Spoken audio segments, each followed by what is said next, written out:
Naganap ang di inaasahang krimen noong Abril G's taong kasalukuyan nang tangkain ni Papa John Lloyd na sulyapan ang naggagandahang mga bangka. Hindi yung mga chicks ha, yung bangka talaga yung sinusulyapan niya eh.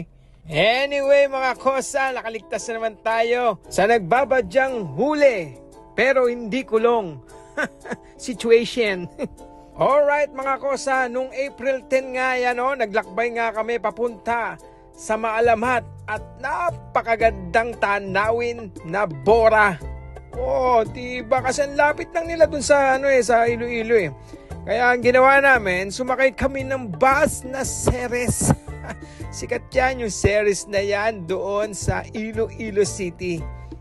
Merong bus dyan, merong ihian din yung bus na yan. Kaya pag iihi ka, pwede kang umihi dyan sa loob ng bus. Doon sa CR hindi doon sa salawal mo ha. Ngayon kung nadudumi ka, bahala ka sa buhay mo. Baka ihagis ka ng konduktor, di ka pa nakakarating ng Bora na ihagis ka na sa labas. Langya ka, diyan ka pa magkakalat ha. 5 hanggang 6 na oras ang biyahe papuntang Boracay. Kaya manhid ang aabuti ng puwit mo sa kauupo. At ngayon sandali nga kami buwaba sa isang terminal. Para medyo makatayo-tayo kami at mawala ang pamamanhid. At nakakita ako ng kangkong chips by, sino ba may-ari uli nito? Si Josh Mojica. Ewan ko doon sa Josh Mojica na yon. Si Kangkong King daw yun eh. Nung tinikman ko, ay talagang malutong masarap. Talagang malalasahan mo yung dahon ng kangkong. Alright, pwede. Uy, may airport na pala dito. Hindi ko lang alam kung ito yung Katiklan Airport o yung Aklan Airport eh. Basta may airport dito malapit na sa Boracay yan. Di ba? Pwede nang mapunta yung mga tourist. Alright. Ito na nga, pinuntahan na namin yung aming binook na hotel. At ayan ayos naman siya. Kasyang-kasya naman kami dahil 4 lang naman kami. Alright na sa amin yan. Saktong-sakto lang yan. Merong refrigerator na maliit. Merong cabinet na sakto lang ang laki. Diba? Ay pwede na. Murang-murang halaga lang yan mga kosa. Tapos mga mga 10 hakbang lang to papunta doon sa dagat. Sa dalampasigan. Kaya napakalapit na mga kosa. Hindi ka na maglalakad ng malayo. Diba? Ang ganda ng tanawin talaga dito sa Boracay. At napakalinis pa rin. Wala pa rin mga dumi-dumi yan. Ayan may konti-konti lang. Konti na lang.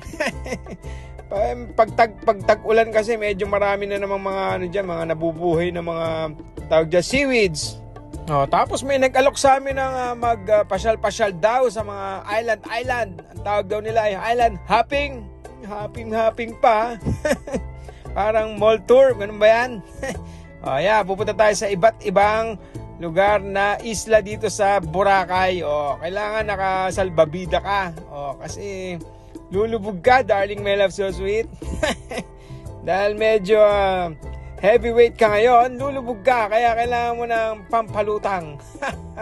At syempre, medyo nangangambayan si FF, my love. Nangangambayan dahil natatakot siya sa bangka. Ayan. At ito ang tourist guide. At ayan, may nagtitinda ng street foods. Ay, hindi pala street foods yan. Seafoods. Pag nasa street foods. Pag nasa seafoods. Alright ba mga junakis ko? Minom sila kumain sila ng ice cream kanina galing doon sa seafood vendor. Alright. Napakasarap ng hangin na sumasampal sa magaspangkong mukha. At eto nga ayan pumunta kami sa ano tawag dito? Crystal Cove Island. Pero hindi na kami pumasok kasi feeling ko maboboard kami doon. Tsaka mainit. Kaya sumilong muna kami dito sa isang silungan dito. Ayan mayroon diyang silungan. Tapos pwede kang bumili ng beer mo o kaya ng mga juice. Kung anong gusto mo, mayroon diyang tindahan. Ayan gusto mo mupo ka doon sa mas maganda, sa maliit. Pwede dyan consumable, 500 pesos. Diba? At ituloy nga natin ating pag-island hopping. Yan kasi may libre nga palang yung island hopping na yan, may libreng tanghalian. Sa susunod na video natin, doon natin papakita yung kinain namin na mga buffet. Dahil libre yan kasama doon sa ating island hopping na promo.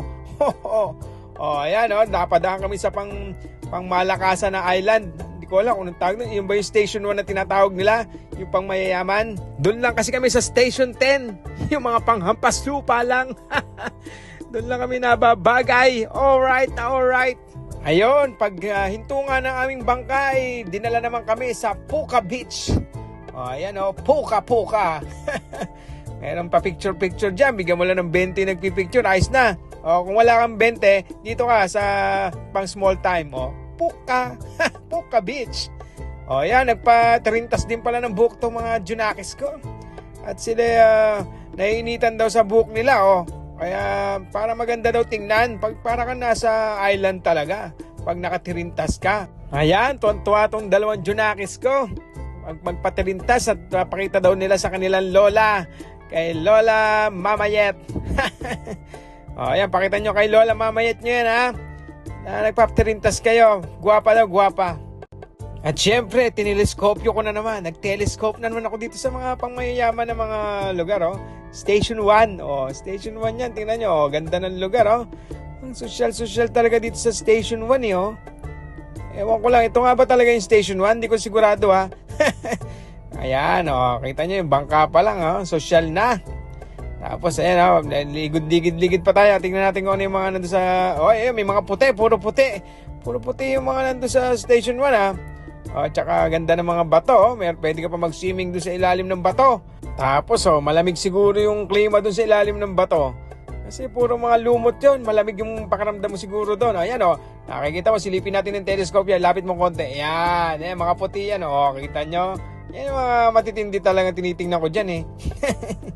Oh, ayan, oh. Ganda talaga, oh. Hindi katulad dun sa Station 10. Layo na namin, Station 10, eh. Hindi na nga white sand yata doon sa lugar namin. Graba na yata. Yung apaka mo doon, graba na.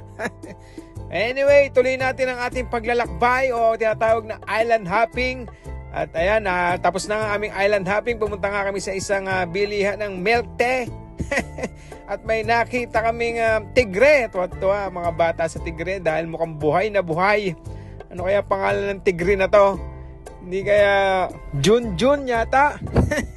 Parang nagagalit, eh. Pag nagagalit, dapat Junjun ang ipangalan dyan. Laging galit. Alright, let's go na mga Junakis. Punta na tayo doon sa paliguan. Maliligo na tayo. Alright, bago tayo maligo, muna, commercial muna. Para balalabamba. Para balalabamba, que necesita una poca de gracia. O, ayan, o. Meron din pala dito, pumunta pa tayo sa Puka Beach. Meron din palang picturean dito ng Sandcastle. O, ayan, nagmamadali na yung mga Junakis ko. Gusto na magtampisaw sa dagat. Ay, ayaw pala nila sa dagat dahil natatakot. Dito lang daw sila sa gilid. Gagawa lang daw sila ng Sandcastle. O, dyan muna kayo. Gagayahin ko muna si David Hasselhoff ng Baywatch. Ayan, hintayin nyo ako dyan, ha. Baywatch time. Alright. Whoop. Tanyo na, dapa pa yata si Papa John Lloyd sa pagbe-Baywatch niya. Hindi naman ata Baywatch, eh. Babewatch. Ayan. Nag-Babewatch si Papa John Lloyd. Kita nyo, ang bilis ang langoy niya, Sinisilip sa ilalim yan, eh. Meron siyang teleskopyo doon sa ilalim para makita niya yung mga Babewatch. Si FF, may nakilala pang puti. Kita nyo, may mga kalaro pang puti si FF ngayon, Lalo kang umitim dyan, FF, nung nalapit ka sa puti. Niyaya na, laro daw sila. Let's go, sabi niya, tinuturuan pa yung puti. Napakayabang talaga dito si FF, Ayan, nagtatampisaw na at naglalaro na mag-aama. Asan kaya si Darling My Love So Sweet? Baka nandun siya sa far away. Kita nyo, manood muna tayo ng Babewatch ulit. Nako, hanggat wala si Darling My Love So Sweet. Babewatch, alright. Ay nako po, yan pala si Darling My Love So Sweet. Nahuli na naman tayo, pero di kulong. Ayan, swimming muna tayo. Ayan, hindi na natatakot si MM tsaka si FF sa tubig ngayon. Nasanay na yata, ayan, Tapos, syempre, patakip silim na. Tuloy natin sa part 2, ang ating kwentuhan sa Boracay.